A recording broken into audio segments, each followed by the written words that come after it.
What's going on, everybody? Today I just want to talk a little bit more about Map 7 now that I have a bit more experience with the map, now that Week 2 is over and done with. There are a lot of things that I like about Map 7, a lot of things that I really enjoy about running Map 7. It's definitely a refreshing change of pace after running Map 6 for 2 straight years now. Finally, we get something new to experience, right? I've definitely had fun with it, but there's also some things that I just downright despise about Map 7, some things that may end up being deal breakers going forward, for me personally at least, when it comes to Map 7. So I'll get into all that stuff, the things that I like, the things that I dislike, but first I want to set up the actual gameplay that you're seeing here. And I am going to go back to the gameplay from time to time for the interesting moments, because there's a lot of really cool fights in here actually. I'm on an entirely different set of paths from or this week versus what I was doing last week. The way Map 7 works is there's different variations where, yeah, all of the paths just completely change, and you kind of have to, readjust and take on a new experience, take on a new challenge. And this week, I'm on a Spider-Verse path, where all of the champions in Section 1, at least, are Spider-Verse heroes. And when you're using Venom, Venom has this ability against the Spider-Verse heroes where they cannot evade. So even after Symbiote Spidey uses his special here and activates that green passive Spider Sense Evade, it doesn't matter. He still cannot evade against Venom. How cool is that, man? Like, Venom is so useful against these Spidey champions ever since his update. Yeah, really fun getting to use Venom. And that's one of the first things that I want to talk about that I really enjoy about Map 7. Just getting to do these more interesting fights, these more interesting paths that are laid out. Like, check this out. This Miles Morales has the Rage node. And Rage on Miles Morales, dude, this looks like a nightmare normally, right? It's a champion that evades, and against the Rage node, the best way to kind of get rid of those Rage, the Furies that the enemy can gain to stop them from going unblockable, is to use a Mystic champion that has some type of nullifying effect. Normally, right? That's one of the ways, at least. But you can't really use nullifying effects, using a Mystic champion, having class disadvantage against Miles Morales, plus having to use specials, which he would evade, and yeah, it would just be a total nightmare. But with Venom, he stops that evade, number one. And then number two, he can actually eat those Fury buffs off of Miles Morales and gain some health back while doing it. So he crushes this fight. And because this is day 5 and my Venom's only rank 4, I didn't get to eat as many buffs as I would have liked. I had to actually use a special 2 first in order to have enough damage to even trigger those on Miles Morales. But in the earlier days of the week, I was just fighting like normal, using my special 1 and gaining a lot of health back. So really cool stuff.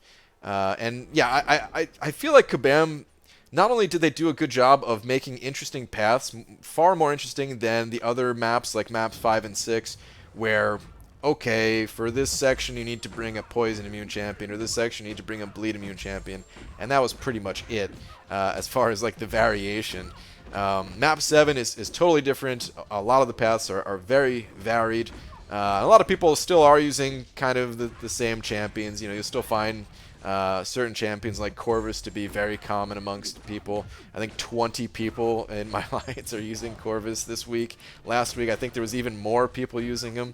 And to be honest, I would be using him too if I had him. So, not for this path, but for the other sections.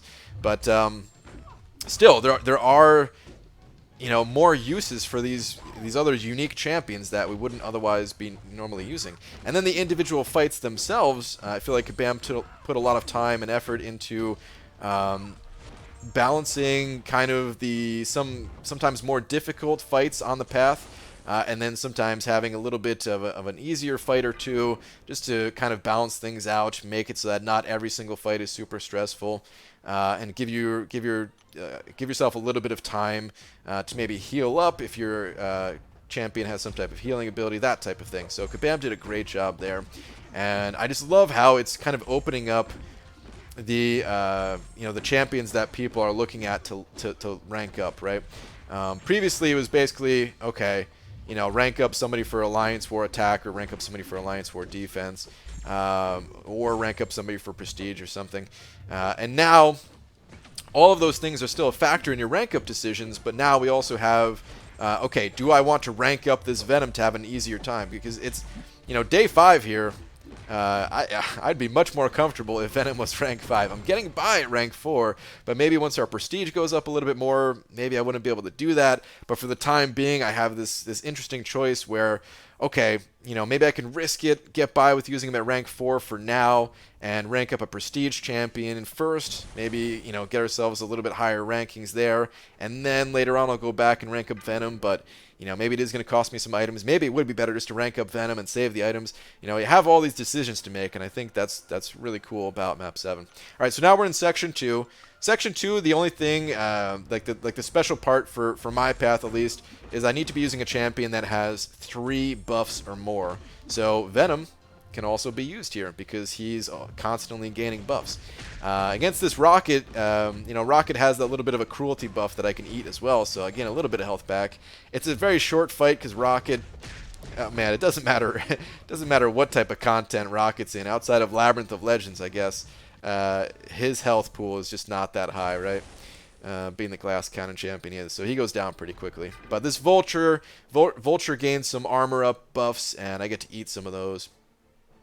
So yeah, it's just really cool overall. All right, so let's talk about the difficulty of Map 7. So, of course, the difficulty has to go up compared to Map 6, right? And there's a number of different ways that Kabam can choose to increase the difficulty. I kind of look at it in terms of, maybe the difficulty of the individual fights, the difficulty of the coordination that's needed from your alliance, the overall cost of things. There's a bunch of different variables that Kabam can kind of tweak and adjust in order to, just increase the overall difficulty of Map 7, right? Let's talk about the coordination side of things first. I think Kabam did a great job here on one hand. On the other hand, it is one of those kind of deal-breaker things for me, where I really don't like what they did. So, I like when games have... like when you're entering a new area, a new zone, a new difficulty for something, I like when games kind of have this kind of upfront requirement to them that's a little bit steeper of a challenge. It's like this hurdle that you have to get over in order to kind of access the area. And that's kind of what they did when it comes to planning and coordinating where people are going to be, like the paths that people are going to be running. Before Map 7 even began, the officers put together a spreadsheet that had a list of all the nodes that were in Map 7 according to the Map 7 announcement page. And every single member in the Alliance looked at the list of nodes and just filled out different champions that we thought can handle those nodes. And then the officers, at the start of the week for Map 7, they take a look at what nodes are on each path, and then they assign paths accordingly. And it's a lot of work for the officers to have to do, and I know they don't enjoy doing it, not all of them at least. But it is, I do consider it to be a reasonable amount of work, though. And I am so appreciative of the officers for doing that. They're kind of officer duty type things. But I think that's reasonable. I think that's something that, it is one of those hurdles that you have to get over and kind of plan it out for everybody. And then from there, everybody's on their own. Everybody's kind of, going along their paths. They're still coordinating and taking down linked nodes and stuff like that, working together, who's taking the boss, that type of thing. But it's a lot more automated at that point, right? It would burn people out if the officers have to do that like every single day or multiple times a day or something like that. So I think it's fine that there's like that level of difficulty increase for doing that kind of upfront. Real quick, going back to this fight, Venom, I actually used Venom against this Mordo a lot too, because if you're blocking and baiting out heavy attacks, he gains a Fury, and then you could eat that Fury and gain a little bit more health back. But my health was a little bit too low with him. I didn't quite feel comfortable, so I threw Medusa in here, and I don't know what I was thinking when I was... Like during this fight, I make so many mistakes. It's a miracle I got through it. So yeah, just keep that in mind while you're watching this. I don't know what I was thinking. But alright, anyway... So the way that I dislike where Kabam kind of tried to step up the level of coordination needed for the Alliance is just the number of linked nodes in here. It's just so excessive. It's, I'm having to log in twice as much to run Map 7 versus what I was doing to run Map 6. It's not just a small step up. which, to be honest, this didn't really need a step up. They already increased the coordination by having more unique paths and requiring everybody to kind of work together to have the right path. Because I didn't on day one of this week, I wasn't even on that Spider-Verse path in Section 1. I was on a different path. And then we realized, like, okay, I have a better champion to do this path. Somebody else can take this other path that I was on. We rotated a few people around. And, like, that's that increased level of coordination that Map 7 needed. We didn't really need all the additional linked nodes. I think what Kabam was doing, and this is totally me just guessing, this is not something that they've said, but just comparing the difficulty on the beta versus the live servers. Let's say the difficulty on the beta was right here, right? On the live servers, if you take out a linked node, the difficulty drops down to here. It's actually easier than the beta. There's significantly less health on the champions, right? So and then if you fight a linked node, it's more difficult than on the beta, right? So the beta, it felt like we were testing this middle ground. And depending on how well you're working together, it's going to be easier or more difficult. And again, this is not something that Kabam said, but if they had said it prior to the launch of Map 7, that this was their plan, and that's how they're adjusting the difficulty, is just putting it more on working together and clearing those linked nodes, I'd be like, that actually makes sense. Where that is kind of the purpose of Alliance Quest, working together to clear out these linked nodes, right? And in theory, I would have said that's a great idea, and I would have been supportive of that plan. But then actually getting to experience Map 7 and realizing just how many linked nodes and how frequently I have to log in and how much of a distraction it is on life, right? It's too much for me personally, right? Again, this is kind of all just my personal opinion. I'm sure some people are totally fine with this. And they'll be like, okay, well then just don't run Map 7, and I'll say, okay, fine, I won't run Map 7. But I'm still giving this feedback, right? So yeah, it's just too annoying for me. It's not fun. I like when games are difficult. I like when games are challenging, but challenging in the right way. And for me, this is just not the right way. And I don't even necessarily mind fighting through some linked nodes. Oh, by the way, I wanted to point this out. Just the amount of times I healed against this Red Skull, against all these armor ups, man, it is just awesome. That time I didn't heal any off that special one, unfortunately. But I went into this fight with a lot lower health, and yeah, I healed a ton. But anyway, I don't even mind necessarily fighting through some linked nodes at times. But let me put it this way. Let's say there are 3 paths, right? I'm on the middle path, and there's somebody on either side of me on their own path, right? But everything's all linked together. So I'm on my path, and I'm waiting for someone on this side of me to clear out a linked node so I can have an easier time going through it. Or I can just say, screw it, I'm not going to wait for that person. I'm not going to be constantly checking in. I'm just going to plow ahead. I'm just going to go through that node without waiting for them, right? So I do that, and I get through the fight. Maybe it cost me an additional item if it was that much more difficult and I died or took more damage, had to heal up, whatever. Okay, fine. But at least I don't have to check in constantly. Well, hold on.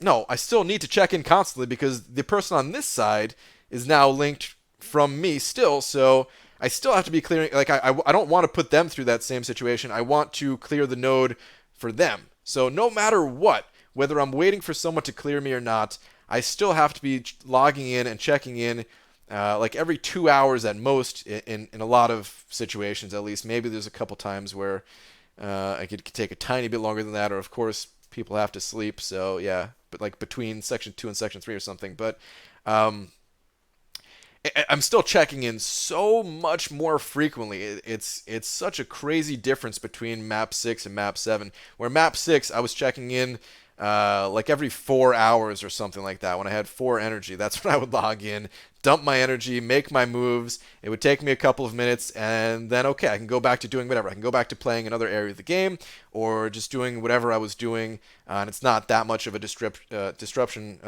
of my day where I can just continue having fun in the game.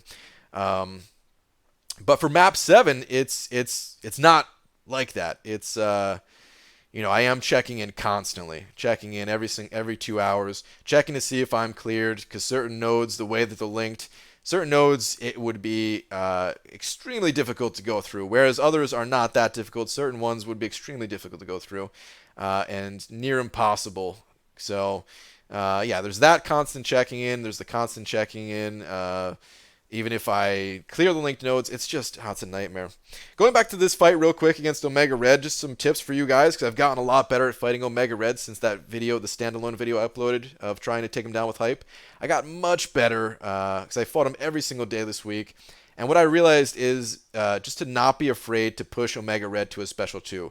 I don't spend any time trying to bait out a special 1 at all. And that allows me to keep my Furies up longer. It allows me to keep the Incinerates, more Incinerates on him to prevent that healing.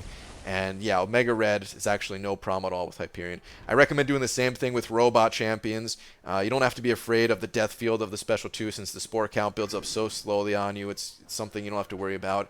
And the distance that you gain by spamming Hyperion special 1s is the same thing. For certain champions, you may have to bait out special 1s, but not for Hyperion or the robots at least. Okay, section 3 here.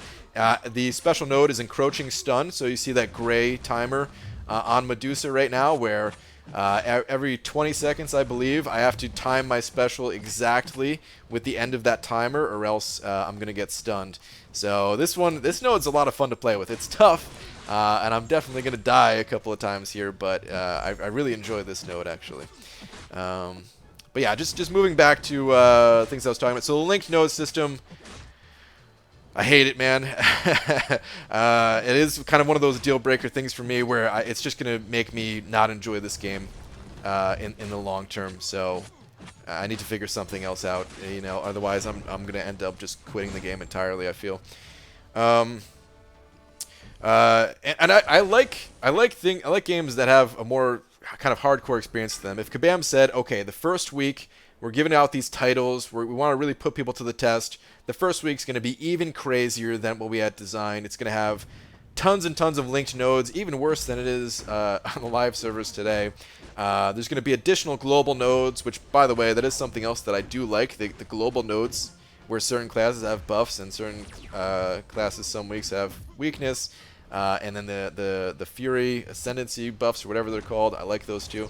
But if Kabam just said like that initial week, we're gonna amp things up. We're gonna way overtune the difficulty of the content. We're gonna really challenge people. And if you want these additional rewards, the additional titles or whatever, good luck. And if you don't care about that stuff, well then just wait another week. And after that, things will be you know, back to normal or something like that. I'd be all for that, man. Every once in a while, doing something kind of a more hardcore experience like that, I enjoy. Same thing when it comes to grinding arena. Every once in a while, I enjoy going nuts and just seeing how many rounds of arena I can do in a 3-day period, trying to get a new champion. But it's not something I'm doing constantly, right? The last one I did before this attempt at Mr. Sinister was back in September for Omega Red. You know, it's not something that I do that frequently. By the way, going back to the fight here, Venom actually has a little bit of power control against Hyperion. How cool is that, man? You can actually eat his power gain buffs. Watch the next time the stun timer goes, I'll use my special 1, and I'm going to eat this power gain buff immediately. Boom. He dropped his power gain. I still end up dying in this fight because it's a tough fight. But yeah, it's just so cool, man. Like, again, the interactions, the unique fights in map 7, love it. A great refreshing change of pace from running map 6 the last 2 years, where it's just been the same thing over and over and over again. And I guess that's what I was looking for in map 7, was just a new experience with some additional challenges, but some things I didn't want to be increased in challenge. And Kabam, you know, they did one thing right when it comes to, well, they did a lot of things right, but they did another thing right when it comes to not increasing the difficulty or the requirements, where it takes the same amount of time, or energy, I should say, to get through the map. Technically, it's a little bit longer amount of time just because the fights are a little bit longer, depending on the champions you're using. But the amount of energy to get through the map is the same. That's something that they didn't increase, and I feel like they could have done that with a few other areas of the game while still increasing the difficulty in other ways, and we would have had this new fresh experience without the downside kind of Again, that's just how I personally feel. I'm sure some people are totally fine with this, and are just going to say, well, then don't do map 7, and okay. But just giving that feedback. So the other thing that I really don't like, the other kind of deal breaker for map 7 for me personally is just the increased level of donations. And this is something that I've already talked about a bunch in the past, so I don't want to spend too much time talking about it. I'll just mention a couple of other things that that I haven't really mentioned in video form at least. One of the ways that I enjoy kind of having that increased resource cost in other games when you enter a new area, a new dungeon, a new instance, a new zone, whatever, in a standard RPG and MMORPG, is just kind of having, again, that upfront additional requirement, that upfront goal to accomplish that it requires more time, effort, resources, whatever. Let's say you're in an RPG and you enter an Arctic zone where it's just an extreme cold temperature, like that's the lore behind it, right? And the enemies, they're all frost based, and you need to craft some type of like frost resistant armor, or maybe a new weapon that deals more damage to these frost type enemies.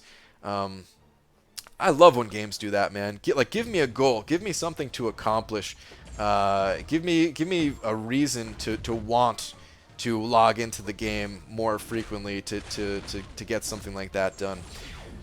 And then once I kind of get past that hurdle of getting, the new items to kind of allow my character to survive in that new zone, then things kind of go back to normal, and it's not like this heavy, crazy, increased level of time requirement.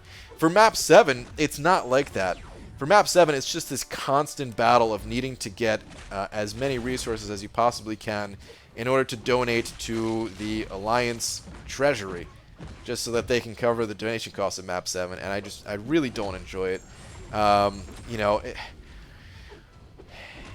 A certain amount of donations, a certain amount of resources, I think is fine, but it just hits that level, and everybody has their own different levels of what is acceptable and what is not.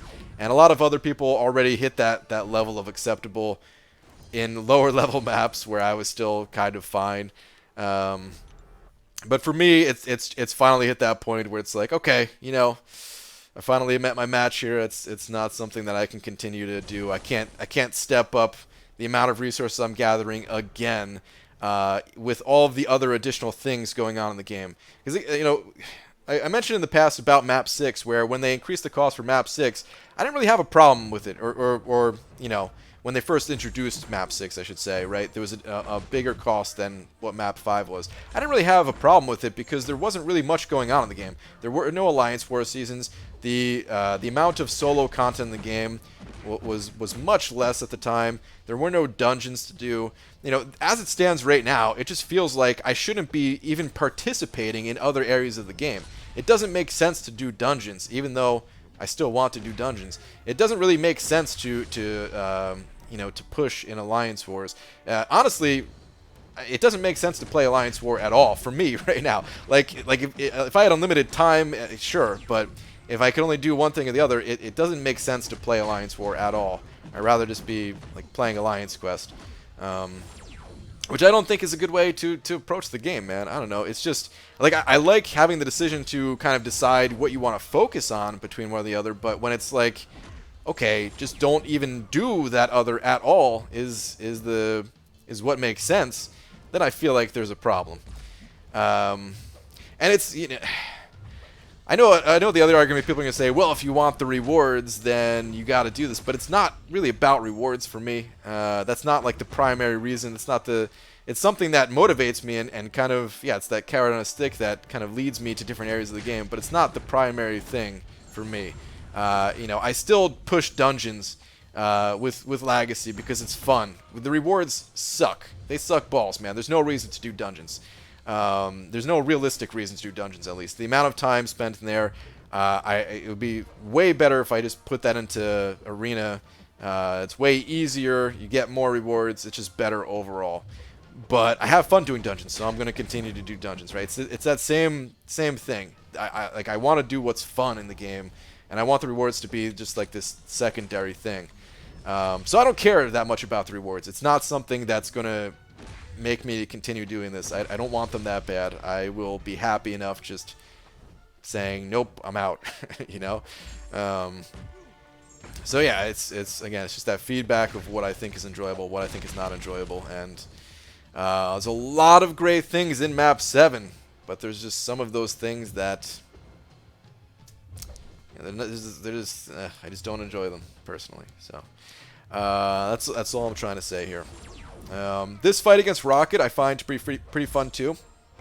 I like the way that Kabam has the mini bosses set up where they're linked to each other, and you kind of have to decide, like, you know, which one you're going to take down first as an alliance. So I think that's another great setup that they have with the linked nodes, where in this case they work out really well. It's just the other part of the linked nodes that doesn't really work out so well. And I've said in the past too, I do like some level of linked nodes. I think that without any linked nodes, people, like the community, wouldn't be as close to one another as we are. We wouldn't need to use third-party chat programs to communicate with one another and get to know each other and all that if there were no linked nodes at all. So I'm fine with some linked nodes. It's just, it's that level where it just feels unnecessary, you know?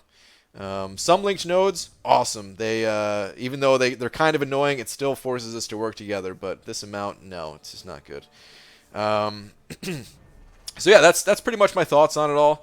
There's a lot more I could talk about, but I'm out of time in this video. That was my entire path for day 5 here. I didn't end up using any items, which is cool, but I ended up having to use a lot more items in other game modes, which again just kind of goes back to that whole, well, why am I even playing the other game mode thing, like Alliance War?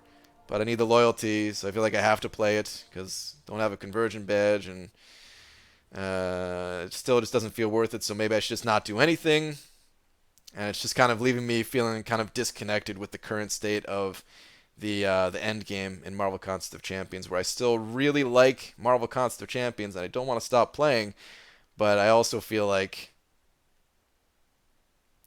things just hit that point in some of these game modes where I just don't want to do them. So, but, you know, like I said, other people have already made that choice in the past, and I won't be the last person to have to make that choice of, okay, do I want to keep doing this stuff, or do I want to just say, well, I'll just play without an alliance or something like that. As much as I love For Loki, as much as I never want to leave these guys, I've had an amazing time here. It's not something I even thought about before Map 7 was introduced. It's nothing that they did, right? But it's just, yeah, it's like the current state of the game for me, at least.